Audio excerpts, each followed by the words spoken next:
Changing of parts of speech প্রত্যেকের ভয়ের জায়গা। সবার আগে জেনে নাও, চেঞ্জিং অফ পার্টস অফ স্পিচের করার কোনো রুলস নেই, সম্পূর্ণ প্র্যাকটিস করে করে জানতে হবে।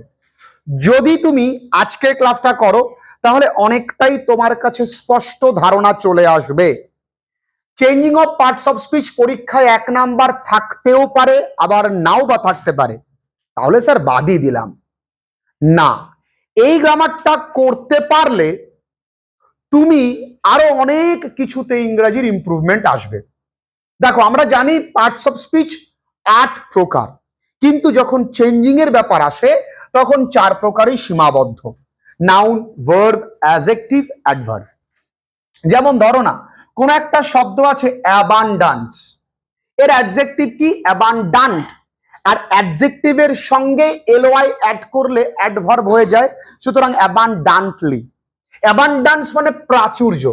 তাহলে একাধারে তুমি পার্টস অফ স্পিচটাও জানলে, তার সঙ্গে নতুন একটা শব্দও তুমি জানলে।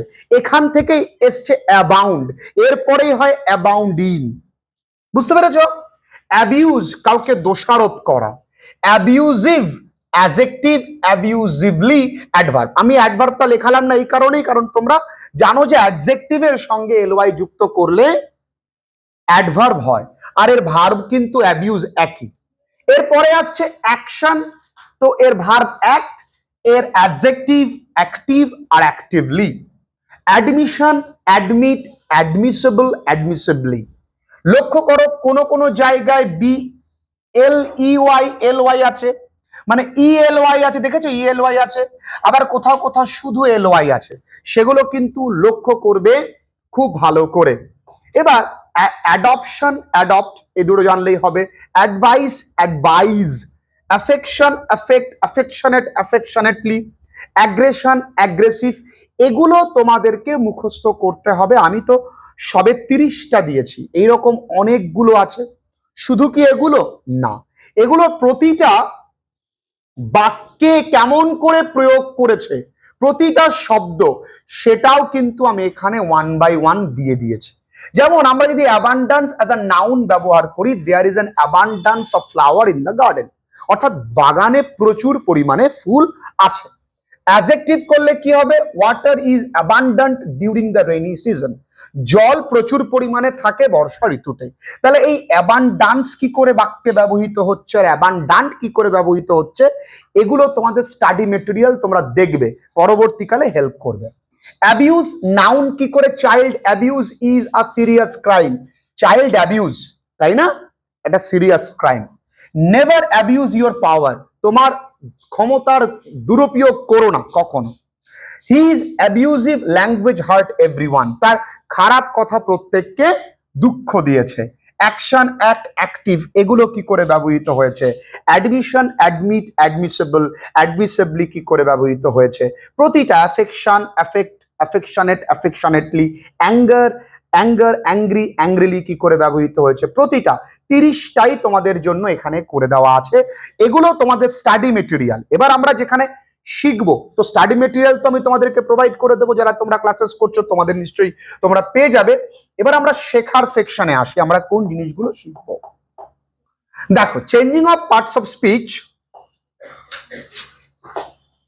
এখানেও changing of parts of speech আগের দিন তোদের করিয়েছিলাম না? তো চেঞ্জিং অফ পার্টস অফ স্পিচে আমরা বেশ কিছু জিনিস দেখতে পাবো। আমাদের শেখার মধ্যে কখনো আমরা দেখতে পাই ভার্ব ট্রান্সফর্ম করে কি আমরা নাউনে করতে হবে, ঠিক আছে? যেমন আমরা প্রথম বাক্যটা দেখি, I wished to kill you. প্রথমত, changing of parts of speech করতে গেলে বেঙ্গলি মিনিং, অর্থাৎ তোমাকে এর বাংলা মানেটা বুঝতে হবে। আমি 2 দিন আগে একটি ভিডিও দেখছিলাম, ভয়েস চেঞ্জের একটি ভিডিও দেখছিলাম চাকরির পরীক্ষার ছেলে মেয়েদের জন্য। সত্যি বলছি, আমি মানে shocked, surprised, I got scared যে চাকরির ছেলে মেয়েরা এইভাবে ভয়েস চেঞ্জ শিখছে। একটা বাক্য দিয়েছে যে আই শ্যাল ডু ইট, বলছে প্যাসিভ ভয়েস, ওদের তো অপশন থাকে, প্যাসিভ ভয়েসে তুমি কি করে বুঝবে? দেখবে কোথাও বি আছে কিনা। আচ্ছা, এটা দেখাও তো প্রয়োজন যে শ্যাল হলো না উইল হলো। তাহলে দেখো, বেসিক নলেজ না থাকলে তোমাকে এই শর্টকাট দিয়ে সারা জনম কিন্তু তুমি কাটাতে পারবে না। এই ছোট থেকেই তুমি তোমার বেসিকটা ঠিক করো, না হলে কিন্তু ওই রকম ভণ্ড সাধুকে তোমার মনে হবে তোমার জীবনটা তৈরি করে দেবে। কি শেখাচ্ছেন অসাধারণ। আমি সমালোচনা করছি না, কিন্তু ছেলে মেয়েগুলো চাকরি পাবে, ভবিষ্যৎ কোথায় কোথায় তৈরি হবে দেখো। আচ্ছা, এর বাংলা মানেটা আমি বলেছি যে কোনো গ্রামার করবার আগে বাংলা মানেটা বুঝতে হবে। মা ভালো করে বুঝি। I wished to kill you, আমি ইচ্ছে করেছিলাম তোমায় মারবো বলে। তাহলে এটা ভার্বে আছে, আমি এটা কিসে করব? তাহলে আমার ছিল একটি ইচ্ছে তোমায় টপকে দেওয়ার জন্য, টু কিল ইউ। কঠিন। এটা আমরা গতদিন করেছিলাম, মনে আছে? তাই আজকে তোরা পেরেছিস। কেন পেরেছিস? প্র্যাকটিস করেছিস তাই। স্যার আপনি কি করে পারেন? আমি প্র্যাকটিস করেছি সেই কারণে। শি ট্রাস্টেড মি, তাহলে এটা কি আছে? সেমন্তিকা, ভার্বে আছে। আমি কি করব? নাউনে। তাহলে আমি বলতে পারি তার আছে, হ্যাড, কি আছে? বিশ্বাস, ট্রাস্ট, আমার ওপরে, তাহলে অন মি। তাহলে আমি কি বাংলা করতে পারছি তো? ট্রান্সলেশন করতে পারলে তবেই তো পারবো, নাকি বাবু? তার আছে বা তার ছিল বিশ্বাস আমার ওপরে, তাহলেই তো হবে। আই লাভ ইউ, ভার্বে আছে, নাউনে করতে হবে। আমি তোমাকে ভালোবাসি, তাহলে হবে আই আছে ভালোবাসা তোমার জন্য, ফর ইউ। ক্লিয়ার? হ্যাঁ মামা বল। হ্যাঁ, এর পরের বাক্য শি অ্যাডভাইজড মি, এটা কিসে আছে মাগো? আমরা কি করছি? ভার্ব থেকে নাউন। তাহলে শি অ্যাডভাইজড মি, অ্যাডভাইজ যেমন উচ্চারণ তেমন বানান, অ্যাডভাইস, এক্সারসাইজ নট এক্সারসাইজ, যেমন ইনাউগুরেশন, ইনাও, উচ্চারণ যেমন বানান তেমন। তাহলে শি দিয়েছিল আমাকে একটি অ্যাডভাইস, তাই নয় কি? She gave me an advice, তাই না বাবু? কঠিন। আচ্ছা, দে গিফটেড মি, দেখি মা তুই পারিস কিনা। দে গিফটেড মি, তারা আমায় উপহার দিয়েছিল। এখানে আমি একা করলে হবে না, আমার স্টুডেন্টরাও পারছে কিনা দেখি। They gave me a gift, তাহলে গিফট একটা কি মা? Noun, definitely object. ভালো বলেছিস। বলতো গিফট ডাইরেক্ট অবজেক্ট না ইনডাইরেক্ট অবজেক্ট? ডাইরেক্ট। তাহলে মিটা ডাইরেক্ট না ইনডাইরেক্ট অবজেক্ট? ভয়েস চেঞ্জে কোনটা রিটেইনড অবজেক্ট হয়ে যায়? কত কিছু নলেজ লাগে আমাদের, গ্রামারে কোনোদিন ঠকবে না। তাহলে কি হলো? এখানে এই গিফট কিন্তু নাউন। ঠিক আছে, চলো নেক্সট। তাহলে আমরা কি করছি বাবু? ভার্ব থেকে নাউন আমরা করতে পারবো। কি করে শিখলাম? এর কোনো নিয়ম আছে যে প্রথমে সাবজেক্ট, তারপর সেই বাক্যটির এই করে অ্যান্ড তারপর? কোনো নিয়ম নেই। আমরা কি করছি? প্র্যাকটিস করছি। নেক্সট নিয়মে আসি আমরা। নেক্সটে কি আছে? অ্যাডভার্ব থেকে বন্ধুরা নাউন। তাহলে অ্যাডভার্ব মানে আমরা দেখতে পাবো একটা শব্দে শেষে এলওয়াই থাকছে, তাই না? তাহলে শি স্পোক কনফিডেন্টলি। তোরা কি জানিস অ্যাডভার্ব থেকে নাউন করা খুব সোজা? আচ্ছা, অ্যাডভার্ব থেকে অ্যাডজেক্টিভ করা তো আরো সোজা। এই অ্যাডভার্ব থেকে তো আমরা নাউন করছি, একটু কঠিন, কিন্তু অ্যাডভার্ব থেকে অ্যাডজেক্টিভ করা আরো সোজা। দেখে নে, অ্যাডভার্ব থেকে যদি আমরা অ্যাডজেক্টিভ করি কি করে করবি।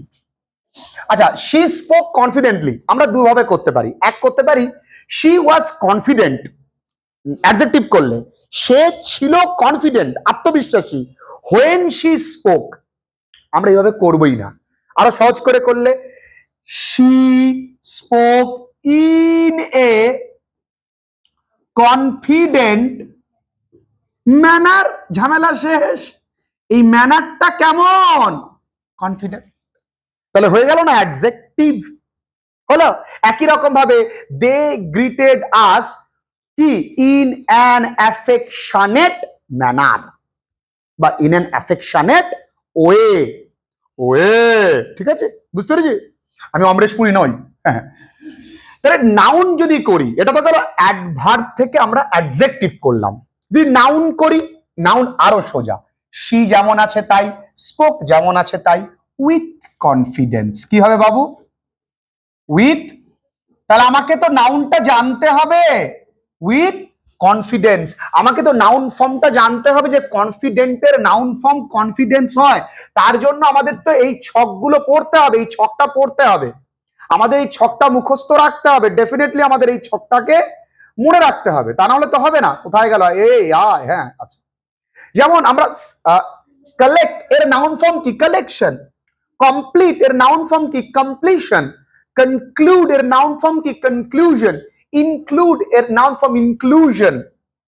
এন্ডেঞ্জার এর নাউন ফর্ম ডেঞ্জার। ডাই এর নাউন ফর্ম ডেথ। ডিসিভ এর নাউন ফর্ম ডিসেপশন। ডিপেন এর নাউন ফর্ম ডেপথ। আমরা অনেকেই আছে যে আমরা কিন্তু এই ডিপের আমরা অনেক সময় ভার্ব ফর্মটা অনেকেই জানতাম না। ডিপের ভার্ব ফর্ম কিন্তু ডিপেন। তো আমাদের তো এগুলো মুখস্থ করতে হবে, তাই না?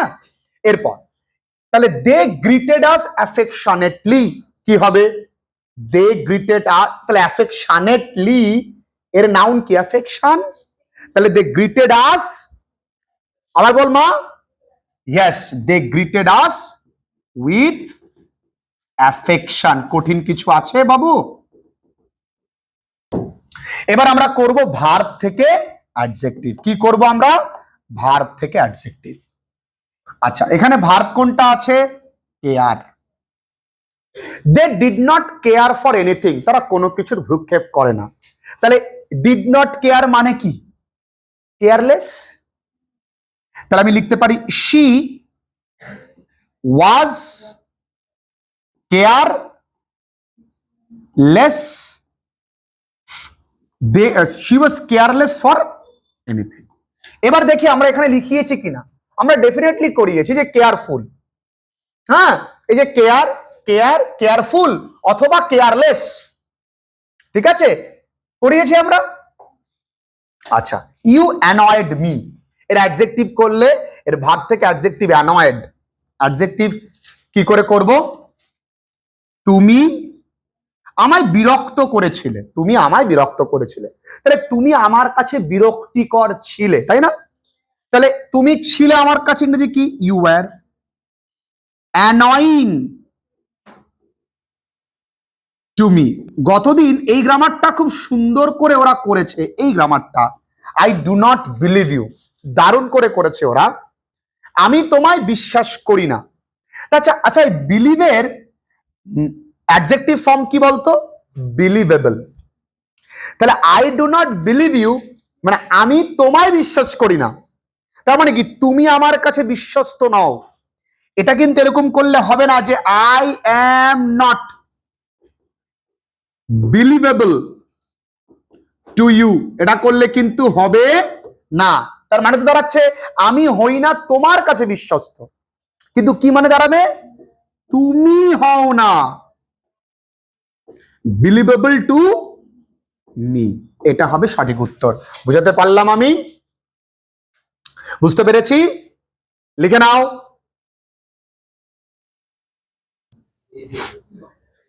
বলছিলাম না যে সব থেকে অবাধ্য ছেলে, যে স্কুল টিচারদেরকেও ছাড়ে না, এই 12 ফার্স্ট বয় শিবম, স্কুল টিচারদেরও ছাড়ে না। মানে ও স্যার যদি কোনো কিছু ভুল বলে আর ওকে মানে নিস্তার নেই ওই লোকে। Sir actually you did a mistake in that পাপুশ, এরকম করে বলে। খুব স্মার্টলি কথা বলে। ওর দাদাও পড়তো আমার কাছে। তা ওই শিবম আমার কাছে চুপচাপ বসে পড়ে, কারণ আমি জানি ওকে কিভাবে পড়ালে ও চুপ থাকবে। আমি যখন জয়েনিং শেখাবো তাহলে ডেফিনেটলি প্রতি বছর একই রকম ভাবে করালে তুইও পড়বি না আমার কাছে। ফ্যাক্ট। তাহলে নতুন তথ্য আমাকে তো জোগাড় করতে হবে, তার জন্য আমাকে বই পড়তে হবে, তাই না? একদমই তাই। তার জন্য অনেক পার্সোনাল ব্যাগ ছাড়তে হবে, ছেড়ে দিয়েছি। এরপরে আসি মানিক, তোমরা আমার পাশে থেকো। আমি আগামী দিনে আরো অনেক ভালো কিছু করব। মনে রেখে দাও, শুধুমাত্র উচ্চ মাধ্যমিক পর্যন্ত সীমাবদ্ধ থাকবো না আমি। এরপরে চাকরি পরীক্ষার পড়ানো স্টার্ট করব আমি, একদম এখান থেকে ডাইরেক্ট চাকরি নিয়ে বাড়ি যাব। কি বলিস, কেমন হবে? ভালোই হবে। এবার অ্যাডজেক্টিভ থেকে নাউন করব। একটু আগে আমরা বলছিলাম কালি চেঞ্জ করব। Okay, pink.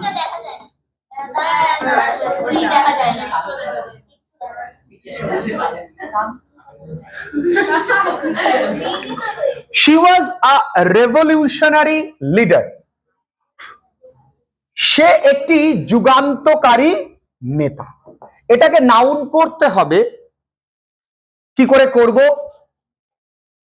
She was a revolutionary leader. কি করে করব নিশা? Yes, she was a, আমরা তো চেঞ্জ করব এইটাকে, লিডার হলো। তাহলে she was a leader, যে মেড রেভলিউশন। দরকার নেই, তিনি একটাই রেভলিউশন করে দরকার মানেটাই তো। তাহলে তিনি ছিলেন একজন নেত্রী যে রেভলিউশন করেছে। ইউ আর বিউটিফুল, কি করে করবি? You have beauty. তুমি সুন্দর, তার মানে কি তোমার আছে সুন্দরতা। রাহি ইজ ব্রেভ, কি করবি? আহা, আমি তো এখানে জাস্ট ডট দিয়েছিলাম। রাহি ইজ ব্রেভ, তাহলে কি হবে? Rahi has bravery. একই রকম যদি রাহি ইজ পুয়ার থাকতো কি করতিস? যদি রাহি, কি বললি? রাহি হ্যাজ, বল আরেকবার বল মা। পভার্টি বল। ক্লিয়ার কেন উচ্চারণ করতে পারছিস না? পভার্টি, ঠিক আছে, বা পভার্টি। আচ্ছা, দীপ ওয়াজ পাওয়ারফুল, তাহলে কি হবে? দীপের ছিল শক্তি, হ্যাড পাওয়ার। দেখো আমরা কত রকম নিয়ম কিন্তু এখানে করবার চেষ্টা করলাম। অ্যাডজেক্টিভ থেকে নাউন, আমরা অ্যাডভার্ব থেকে নাউন, আমরা ভার্ব থেকে অ্যাডজেক্টিভ, আমরা ভার্ব থেকে নাউন, ইত্যাদি ইত্যাদি আমরা কিন্তু করেছি। এরপরের নিয়ম আসছে অ্যাডভার্ব থেকে অ্যাডজেক্টিভ। ওমা, হি উইল ডিফিট সার্টেইনলি। আমরা যখন সিম্পল টু কমপ্লেক্স করেছি তখন এই সার্টেনলি থাকলে কি করে করতাম? It is certain that he will defeat. ওমা, এই গ্রামার কোথাও না কোথাও তোমরা একটু মনে করে দেখো, এই গ্রামার আমাদের কিন্তু কমপ্লেক্স করতে, আমাদের কিন্তু ফ্রেজ ইউজ করতে শেখাচ্ছে। তাহলে আমি বারবার করে বলেছি, কোনো গ্রামার লিমিটেড নয়, ওই গ্রামারটা অন্যান্য গ্রামার শেখাতে তোমাকে হেল্প করবে। যেমন হি সিক্রেটলি এন্টার্ড দ্য রুম, তাহলে সে গোপন ভাবে, এটা খুব সুন্দর গ্রামার। এটা হয় গোপন, ইংরেজি কি? সিক্রেট। হাউ, কিভাবে? He entered the room. আমরা আগেও বলেছি যে এন্টার্ড এর পরে কোনো প্রেপোজিশন বসে না, তাহলে ইট ইজ সিক্রেট, এটা মনে রাখবে। How he entered the room. আমরা এইরকম ভাবে প্রায় 200টা মতন changing of parts of speech করব। আশা করছি এর বাইরে পরীক্ষায় দেবে না, 200টা করলে আর দেওয়ার চান্সও থাকে না। তো আমরা যদি এইভাবে প্র্যাকটিস করতে পারি changing of parts of speech, এবং তোমাদের বাড়ির কাজ রইলো, তোমরা এগুলো বাড়ি থেকে করে নিয়ে আসবে। তোমরা পারলে আমাকে পরপর কমেন্ট করে দেখাও। আর আমি তোমাদের এগুলো বাড়ির কাজ দিলাম, তোমরাও কিন্তু আমাকে বাড়ি থেকে করে এনে দেখাবে, ঠিক আছে?